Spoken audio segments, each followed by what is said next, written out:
Hello, continuing the series on rest.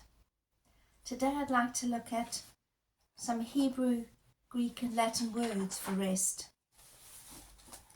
I found my husband, Interlinear Bible, Hebrew, Greek and English. Quite fascinating. And I've been looking up some of these words just to do a bit of a deeper study, because the last message was picking out certain scriptures, but I'd like to look at some of the deeper meanings of the words. So in the study I did, I found that the Hebrew word for rest is Shabbat, and that refers to the Sabbath, where obviously after preparing for the Passover on the Sabbath they would rest and stop their work, sometimes even stop a certain amount of steps. There were some strict rules in the more orthodox, with the more orthodox Jews, that what they were and weren't allowed to do on the Sabbath.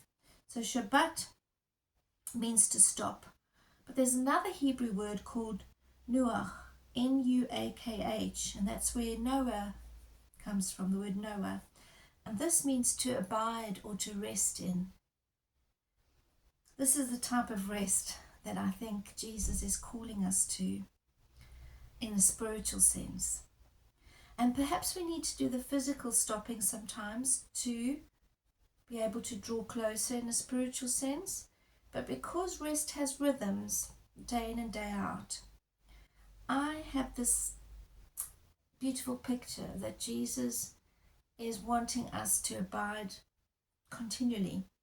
It's not just my picture, it comes up in scripture as well. So Shabbat and Nuach. Then there's a Greek word, anapauo, Anapauo. This word means to refresh, to rejuvenate, reinvigorate or revitalize. So not always relaxation or leisure, but sometimes a reward from completed works. And then we have another word, hawach, which means to settle down or to remain or to be quiet. And it's interesting, I remember times in my life where there was kind of an anxious stirring. Deep down I knew that God had my back. But I feel like I've come to a different place now, a different sort of spiritual upgrade, thanks to the Lord, where I'm sensing much more of a rest and a peace. I think divine rest is when we rely not on our own efforts, and also pausing in order to have a chance to encounter God in stillness and rest. Another Hebrew word is Shiloh. Shiloh actually means tranquil or abundance, and it was a place where the Israelites used to live and assemble before Judah. But this idea of abundance and tranquility makes me think of rest as well. It's not always a physical relief, but a deep soul level rest that comes from trusting Him. It's a peace and an ease and a refreshment. When Moses led the people in Exodus 33 verse 12, I think he didn't really feel that confident to do the job, but the Lord replied, "My presence will go with you, and I will give you rest." And then just to end off, there's also the word in Latin, restare, which is almost like back to standing.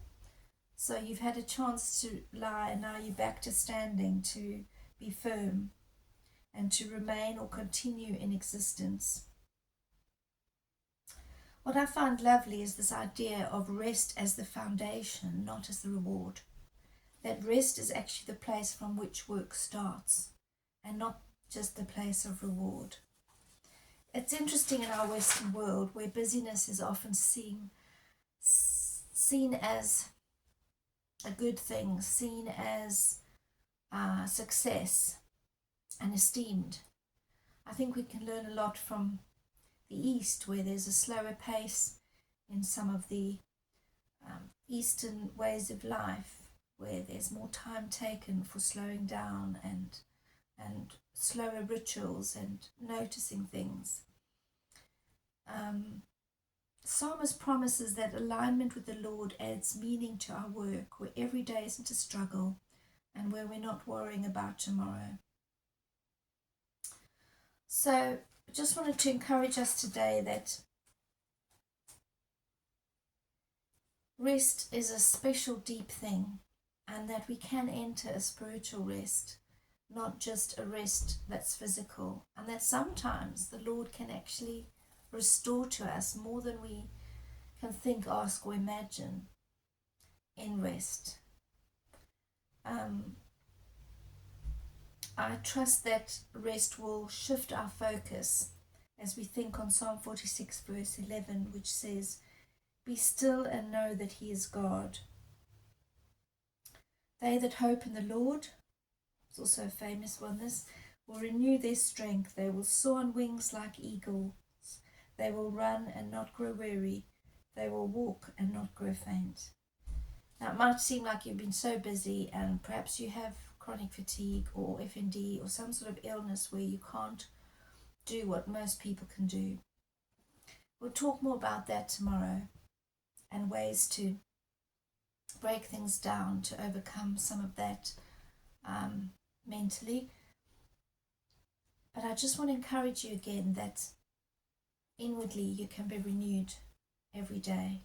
And I hope that you get some hope from these beautiful, interesting words about rest, and that you feel that you can enter his rest, because there's nothing quite like resting in the Lord. Thank you.